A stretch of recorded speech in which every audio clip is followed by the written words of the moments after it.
Hablar de feminización de la pobreza es hablar de una realidad que viene de lejos, es decir, que no es un fenómeno que haya surgido en los últimos años, sino que es algo que ha venido a través de la historia. Se lleva tiempo utilizando esta expresión para connotar el creciente empobrecimiento material de las mujeres, el empeoramiento de sus condiciones de vida, así como también la vulneración de sus derechos fundamentales. La mayor vulnerabilidad de las mujeres a los procesos de empobrecimiento viene determinada por las condiciones adversas en que la mujer accede al mercado de trabajo, su extensa dedicación a tareas que muchas veces no son remuneradas, sus déficits de alimentación, educación y atención sanitaria y su menor dotación de activos económicos, sociales y culturales en comparación con los hombres. Además, desde comienzos de los años 80, las políticas de estabilización y los programas de ajuste estructural aplicados en la mayoría de los países del sur han impactado negativamente en los sectores femeninos de menores recursos, como es el caso salvadoreño, agudizando tanto su riesgo de empobrecimiento como las desigualdades entre los géneros. Por ejemplo, las mujeres ganan en promedio $53 menos que los hombres por realizar exactamente el mismo trabajo, y esa brecha salarial con el paso de los tiempos, en vez de reducirse, ha ido ampliando, sobre todo en los últimos 8 años. Por ejemplo, el siguiente caso: en El Salvador, el 58% de la población vive bajo el umbral de la pobreza, de las personas que viven en situación de pobreza, cuyo total se estima alrededor de 1.700 millones, del cual más del 70% son mujeres. Este dato es una prueba irrefutable de que la pobreza en el mundo tiene un rostro de mujer. Adicional a esto, se debe otorgar prioridad a la política de fomento del empleo femenino, al trabajo remunerado para las proveedoras de cuidados de la familia, como lo son las amas de casa, y a un sistema de seguridad social basado en los derechos civiles que tome en cuenta a las diversas condiciones socioeconómicas, no haciendo énfasis en los hombres, sino igualdad para ambos géneros. Es una verdad conocida que el desarrollo y la selección de políticas sociales que apoyan a la mujer basadas en la igualdad de género son medidas eficaces no solo para resolver el fenómeno de la pobreza, sino también para resolver problemas sociales. Por lo cual, en el siguiente video vamos a mostrar una entrevista realizada a un docente de la Escuela de Relaciones Internacionales, en este caso el licenciado Arévalo, en la cual se desarrollará de la siguiente manera.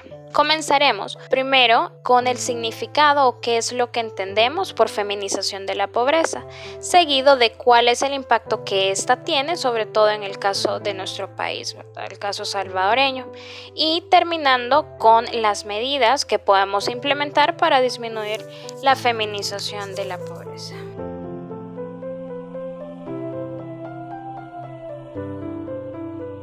¿Qué significa la feminización de la pobreza? Son dos términos que están muy de la mano al hablar entonces de la pobreza, las principales víctimas de la pobreza y sus causas, que es la misma exclusión y la mala distribución de la riqueza, pues son el sector femenino. La sociedad salvadoreña y la sociedad en general, pues predominantemente femenino, este sector, y por lo tanto son ellas las que se ven seriamente afectadas en cuanto a diferentes indicadores que nos permiten medir la pobreza. En este caso podemos decir los índices de analfabetismo, el acceso a los servicios, la esperanza de vida, incluso en materia de derechos humanos. Normalmente son los sectores femeninos los que más se ven seriamente afectados, ¿no? En nuestro país hay un alza terrible, ¿verdad?, de violaciones sexuales, y muchas veces estas proceden de los sectores pues, más vulnerables, de los sectores económicos más bajos. ¿Por qué?, dirán algunos. Bueno, justamente es porque el Estado no tiene la cobertura, llámese a través de las fuerzas del Estado en las instituciones, policía, fiscalía, educación. Entonces, la pobreza, digamos que tiene aliados todos ellos, ¿verdad? La ausencia del Estado en un territorio, muchas veces en sus instituciones, la ignorancia y también, pues, digamos que las pocas oportunidades que tienen las mujeres para superarse y dedicarse muchas veces a ellas a tareas del hogar, o las dos, ¿verdad? Asumir ambos roles. Por lo tanto, es un ciclo que se repite, ¿verdad? La madre es soltera, producto de una violación, tiene unos chicos que por razones diferentes a veces no pueden ir a la escuela, sino que se dedican a trabajos informales, y luego ese círculo se reproduce, ¿verdad? Esa misma chica nuevamente, ¿verdad? Víctima de la violencia, víctima de la situación que vive. Entonces vemos que reproduce ese círculo de la pobreza. Por lo tanto, la afectación a la sociedad es inmensa, ¿verdad? Si queremos apostarle a superar la pobreza, pues hay que apostarle justamente al sector femenino. ¿Cuál es el impacto de la feminización de la pobreza en el caso salvadoreño? Sí, ampliando entonces la respuesta anterior, yo pienso que en el caso salvadoreño, la mujer en sí, en su participación como actor económico o como agente económico y político, no es de larga data, es reciente, apenas el siglo pasado se empieza a reconocer, ¿no?, ciertos derechos civiles y políticos, y en el marco de eso es que la mujer se ha visto como un grupo, un sector vulnerable. ¿Producto de qué? Bueno, de una política y de casi también, no solo política de parte del Estado, sino también una cultura salvadoreña machista, en donde predominan valores y también predominan costumbres propias de sociedades que ven de menos a la mujer. En el caso salvadoreño lo vemos evidenciado comparando salarios, es claro, y no solamente en El Salvador, en el mundo, la mujer gana menos que el hombre, en puestos iguales incluso, o en tareas iguales. No hay que ir lejos, aquí en la Universidad de El Salvador, o en el comercio, se observa eso. Entonces, en los empleos, en las oportunidades de superarse, también, quienes más desertan en los centros educativos, en el bachillerato, y luego del bachillerato al salto a la universidad, son las mujeres, ¿verdad? Muchas de ellas pues tienen que afrontar como cabezas de hogar desde muy jóvenes. Muchas de ellas dejan de estudiar por la violencia, porque son amenazadas por las pandillas, violencia intrafamiliar, amenaza de pandillas. Son mujeres, víctimas de violaciones sexuales, la mayoría son mujeres. Entonces hay una brecha terrible, justamente donde hay mayor deserción, de acuerdo al Ministerio de Educación, es un bachillerato. Hay años cruciales, pues, donde la persona está forjándose ya un futuro y luego llegar a la universidad. Y luego en las deserciones de la universidad, pues normalmente aquí en la Universidad de El Salvador se dan por causas similares o parecidas, pero también porque no encuentran luego un espacio en el mundo laboral. ¿Producto de qué? Porque muchas veces cuando van y buscan un empleo, el empleador o quien va a ser su jefe inmediato, pues las obliga, ¿no?, a tener pues actos, digamos así, en contra de su voluntad, y luego estas pues se ven fuertemente, ¿verdad?, forzadas a dejar su trabajo, producto de un acoso sexual. Entonces digamos que eso es de día a día, esperaríamos entonces que la participación de la mujer mejore, no solamente en las listas de los partidos políticos, que se hable que debe ser una participación importante de la mujer, no solamente en las listas como candidatos, sino también pues cuándo vamos a tener una mujer que sea presidenta, por ejemplo, o al mando de las instituciones estratégicas del Estado. En fin, yo creo que la mujer tiene oportunidades, pero justamente en este país hay limitaciones para que éstas puedan superarse. En su opinión, ¿qué medidas podrían implementarse para disminuir la feminización de la pobreza? Yo pienso que hay que tener mucho cuidado a la hora de hablar de igualdad de sexos o entre géneros. La mujer y el hombre son diferentes. A la hora de hablar de los derechos humanos, la mujer tiene propios y muy particulares. Nosotros los hombres, pues por naturaleza, no podemos tener bebés, ¿verdad? No podemos pedir así mi licencia de maternidad, ¿verdad? La mujer en este caso entonces no tiene por qué pedir lo que ya está establecido, ¿no?, sino hacer valer sus derechos. No hay que pedir los derechos, no hay que exigirlos porque ya están. El problema es que el Estado salvadoreño por mucho siempre los ha invisibilizado. Aquí en El Salvador se han invisibilizado crímenes de guerra.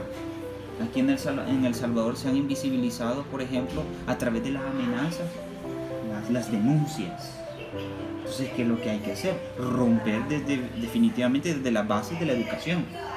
O sea, a ustedes, ¿verdad? Como jovencitas y a los jóvenes en general, se les debe enseñar a denunciar justamente toda aquella conducta. ¿Y cómo denunciar? A través de la educación. Un pueblo empoderado que conoce sus derechos, los mecanismos de resolución de conflictos, a quién asistir, qué es lo que a mí me respalda la ley, cuáles son mis deberes. Desde ahí, desde que hay una educación firme, yo pienso que esa es una base. Lo otro también es en los tomadores de decisión. Yo no digo que haya hombres que empaticemos o tratemos de empatizar con las mujeres, me incluyo, tratamos y de ver tanto a señoritas como jóvenes en educación pues como iguales, como seres humanos que son. Pero también debemos de ser conscientes que en la medida que tengamos presencia también femenina en puestos estratégicos, tomadores de decisión, obviamente que tendrán un sentir y una empatía mayor con el sector femenino. Ahí entonces, donde a la mujer pues incentivarla a prepararse más. ¿Dónde tienen que apostarle más? Como eje transversal. Yo diría que en lugar de ser un enfoque de género, debería de ser un enfoque ya directamente femenino. Porque cuando decís enfoque de género, muchas veces estás de alguna forma victimizando más a la mujer y estás también creando de algún tipo o alguna forma un distanciamiento entre hombres y mujeres que a la larga pues no es tan beneficioso. Yo diría mejor un enfoque más femenino en las políticas públicas, como eje transversal, políticas públicas, en las leyes, ya debe de quedar establecido, ¿no? Ya debe quedar establecido en los partidos políticos, en la Asamblea Legislativa, en el gabinete de gobierno, ya debe quedar establecido. Y en puestos estratégicos, yo diría que habría que cambiarle un poco el chivo en la lógica. En el gobierno pasado veíamos lo de Ciudad Mujer. Ciudad Mujer fue un intento muy interesante en el sentido que sí, buscaba atender las necesidades de la mujer y muy, muy bueno, muy interesante. Ahora, es focalizado. No todos los departamentos, no a nivel nacional, se tienen ese tipo de iniciativas. De hecho, este gobierno no ha hecho, hasta donde yo he oído, mayor referencia o énfasis en ello.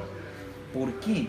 Porque a la larga, en la feminización de la pobreza en la sociedad salvadoreña tiene que ir más allá de crear algún centro de atención o de denuncia. Tiene que ser propiamente de tomar a cabo, poner énfasis en el papel, en el rol que juega la mujer, pero que la mujer sea consciente de eso, porque si no es consciente, entonces ella misma reproduce con sus hijos, con sus vecinos, con su comunidad, ¿verdad? Y es complaciente. Miren el caso de Bolivia, una mujer complaciente de intereses de que violaciones a los derechos humanos, violaciones mismas a pueblos indígenas, que en su mayoría son mujeres.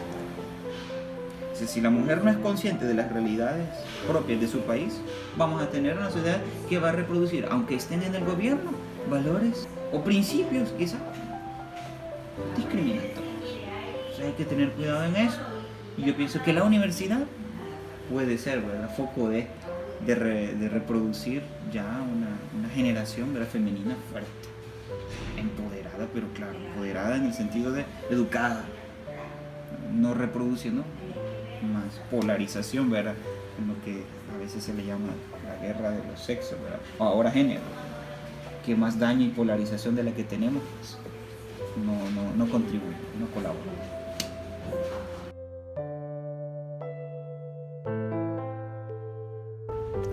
Llegamos a la conclusión que la pobreza es un problema histórico y global. Un problema que a través del tiempo, a través de los años, su raíz se encuentra en la estructura de la sociedad, en esa injusticia social, en esa desigualdad económica, en esa impunidad y esa corrupción que prevalece en los estados. Es responsabilidad del Estado crear políticas públicas que beneficien a este sector de la población. Lastimosamente en nuestro país se hace muy poco o nada por este sector de la población y básicamente es en la mujer donde recae la mayor presión social, sea en lo laboral o sea en el hogar, ya que ella es la encargada de velar por su familia. En ese sentido, Mientras El Salvador y nuestro país no creen los gobiernos, políticas que beneficien a la mujer, difícilmente vamos a salir de la pobreza. La estructura de la sociedad básicamente ha sido creada para beneficiar a los grandes empresarios, al grupo hegemónico empresarial. Lastimosamente llegan las transnacionales a hacer lo que quieren de nuestro país, a hacer de las mujeres lo que quieren, a pagar salarios bajos. La poca participación que tiene este género de la población es muy bajo, tanto en la política, tanto en la sociedad, tanto en la participación ciudadana. Es este sector el menos favorecido. Y pues, ¿qué podemos hacer como salvadoreños? Pues nada más hacer presión social y creer que a través de esto podamos llegar un día a creer que El Salvador pueda cambiar este género de la población.